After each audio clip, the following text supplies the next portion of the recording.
Shalom, selamat pagi jemaat Tuhan. Berjumpa kembali dalam Doa Pagi Online.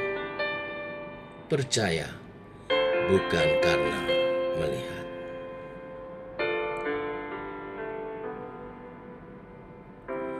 Kekuatan di hidupku, ku dapat di dalam-Mu. Kau teguhkan hatiku, tiada yang mustahil bagimu. Sebab aku percaya, bukan karena melihat, namun karena firman-Mu yang selalu digenapi di hidupku. Ku percaya, bukan karena melihat, namun karena firman-Mu tiada pernah berubah.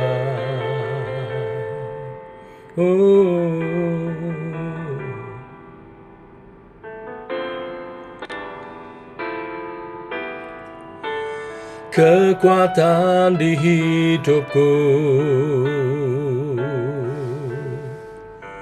ku dapat di dalam-Mu.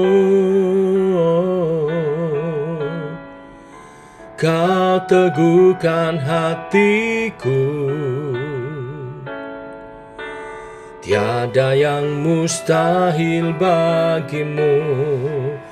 Sebab aku percaya, bukan karena melihat, namun karena firman-Mu yang selalu digenapi di hidupku. Ku percaya, bukan karena melihat, namun karena firman-Mu tiada pernah berubah.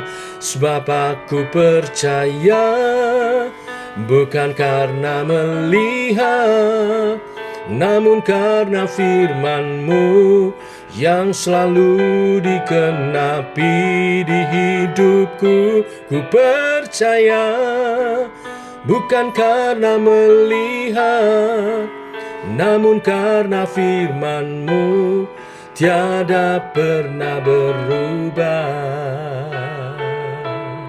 Kami percaya akan firman-Mu Tuhan, dan janji-Mu yang ya dan amin.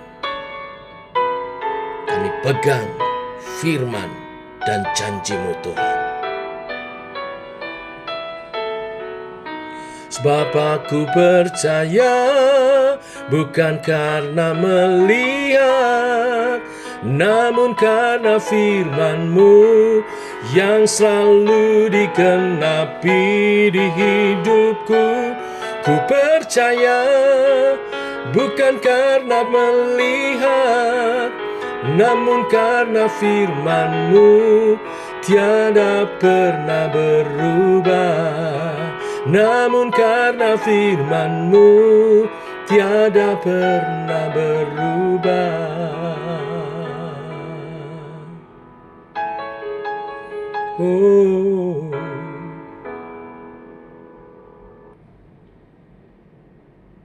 Tiba waktunya untuk kami merenungkan firman-Mu.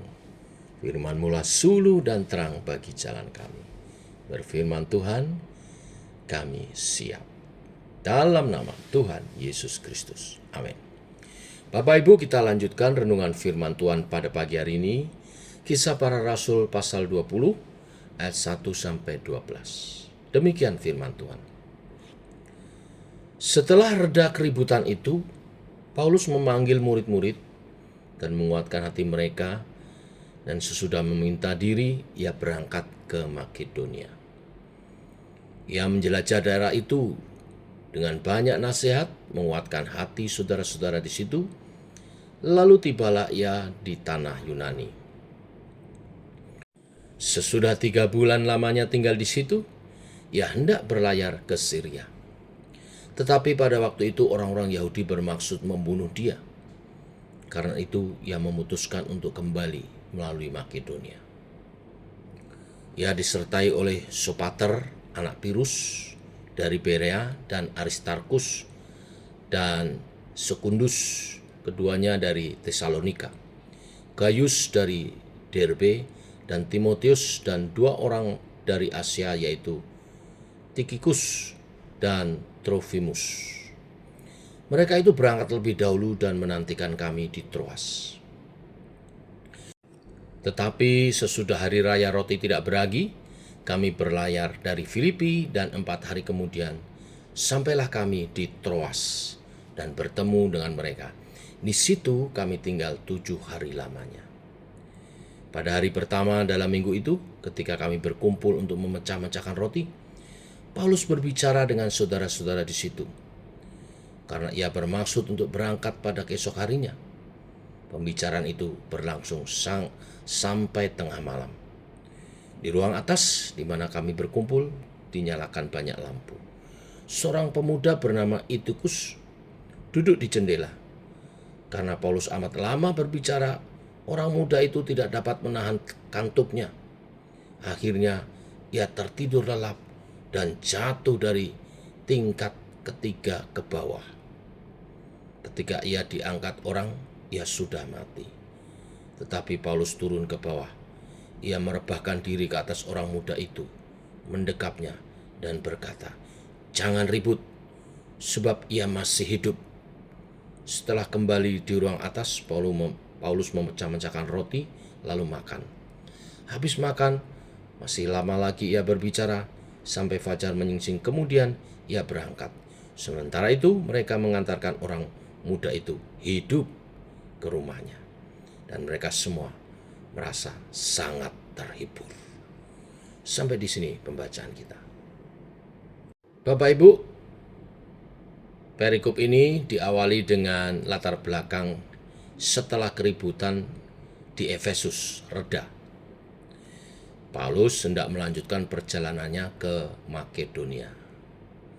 Niatnya adalah untuk menguatkan saudara-saudara seimannya agar tetap teguh dalam Tuhan. Paulus berangkat ke Syria dan terus dalam perjalanan sampai ke Troas. Dalam perjalanan misinya ini, Paulus kembali diperhadapkan pada situasi sulit di luar kendali dirinya, di mana orang-orang Yahudi yang bertujuan ingin menghalangi Paulus memberitakan Injil tentang Yesus hendak membunuhnya. Ada kelompok yang ingin mencelakai dirinya. Apapun situasi yang mengancam, hal tersebut tidak mengendurkan niat Paulus untuk mengunjungi orang-orang percaya di setiap tempat yang disinggahinya. Bersama rombongan, Paulus mendatangi para murid Tuhan yang lain. Paulus meneguhkan hatinya untuk memberitakan Injil Yesus sesuai dengan pimpinan Allah kepadanya. Hal kedua terjadi yang diceritakan ketika sampai di Troas. Mereka semua menikmati persekutuan dengan jemaat yang ada. Mereka bersekutu dan berbakti di hari Minggu. Dicatat di ayat 7. Di dalam kebaktian itu, Paulus berbicara dengan lama. Karena ini adalah hari terakhir mereka bisa bersama-sama. Karena besok seluruh rombongan akan berangkat ke Yerusalem, akan melanjutkan perjalanan mereka.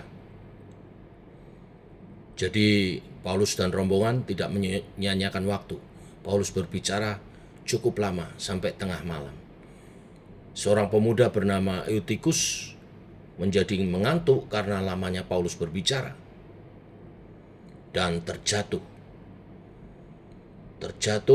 dari lantai 3. Karena ngantuknya, Eutikus terjatuh dari jendela tingkat 3. Di ayat 9 dikatakan ketika orang-orang mencoba menolong dia, mereka mendapati dia telah mati. Sekali lagi diperhadapkan pada masalah. Tetapi di ayat 10, Tuhan menyatakan mujizat yang luar biasa besar. Paulus membangkitkan orang itu seperti Elisa membangkitkan anak yang telah mati, yang ditulis di 2 Raja-Raja 4 ayat 34-35. Seperti mujizat yang dikerjakan oleh Elisa, tidak banyak kehebohan juga terjadi di kota itu, karena hanya jemaat Kristen di Troas saja yang mengetahui hal ini. Mujizat Paulus ini sebenarnya sangat besar. Bayangkan, membangkitkan orang mati. Sama besarnya dengan yang dikerjakan Petrus dalam Kisah Para Rasul 9 ayat 40-42. Tetapi berbedanya di dalam dampak. Paulus mengerjakan mujizat untuk memberikan penghiburan kepada orang-orang yang mengasihi Eutikus. Sedangkan Petrus mengerjakan mujizat untuk menyebarkan pengaruh Injil di seluruh Yope. Jadi bicara tentang mujizat tidak selalu pada porsi pelayanan besar yang hingar-bingar, tetapi juga seperti di bagian ini diizinkan oleh Tuhan demi memberi ketenangan hati orang-orang Kristen di Troas, saudara-saudara Eutikus. Hal sederhana, tapi ada mujizat juga terjadi. Patut kita renungkan pagi hari ini. Dalam tugas pemberitaan Injil, Tuhan memakai peristiwa huru-hara di Efesus untuk membuat Paulus terpaksa harus berpindah dari satu tempat ke tempat yang lain. Tetapi tangan Tuhan tidak pernah meninggalkan Paulus sebagai hambanya. Dalam tugas pemberitaan Injilnya, Tuhan selalu menyertai. Dalam tugas pemberitaan Injil, tidak selalu berjalan dengan mulus. Ada tantangan, ada orang-orang yang dipakai iblis untuk menghambat pengabaran Injil. Tapi jangan takut, sebab nyawa kita ada dalam tangan Tuhan. Tuhan melindungi Paulus, juga melindungi kita. Dalam tugas pemberitaan Injil bisa terjadi hal-hal kecelakaan seperti yang dialami Eutikus. Tapi jangan takut, karena tangan Tuhan melindungi. Bahkan mujizat Tuhan sediakan bagi yang percaya. Dan Eutikus dibangkitkan kembali menjadi penghiburan bagi keluarga dan orang-orang percaya di Troas. Biarlah kebenaran firman hari ini meneguhkan iman kita, juga tugas pemberitaan Injil kita sebagai duta-duta kerajaan Allah. Tuhan memberkati. Shalom, mari kita berdoa. Bapa, kami mengucap syukur oleh kasih dan anugerah-Mu, rahmat-Mu baru. Makin kami merenungkan kisah para rasul, makin kami tahu bahwa hidup orang percaya yang telah diselamatkan adalah hidup bagi Tuhan. Dan ketika kami hidup bagi-Mu Tuhan, kami hidup dalam rencana-Mu, tidak pernah Engkau lepaskan kami. Walau tak lepas dari pergumulan dan ancaman dan bahaya, penderitaan, tetapi tangan Tuhan menyertai melindungi bagi kemuliaan nama-Mu. Seperti Paulus dan para rasul yang lain, Tuhan sertai dalam tugas pemberitaan mereka. Sertailah juga kami Tuhan dalam tugas pemberitaan kami. Biar nama-Mu dimuliakan melalui kesaksian hidup kami. Semua yang ambil bagian dalam doa pagi hari ini, Tuhan berkati. Teguhkan iman kami, berkati tugas pemberitaan kami. Juga tugas kami dalam berumah tangga, dalam bekerja, sebagai apapun Tuhan berkati. Yang hari ini bekerja, kami persembahkan untuk Tuhan yang terbaik. Supaya menjadi kesaksian atas pemeliharaan-Mu dan rezeki yang Kau beri untuk mendukung pelayanan pengabaran Injil. Yang buka toko, Tuhan berkati.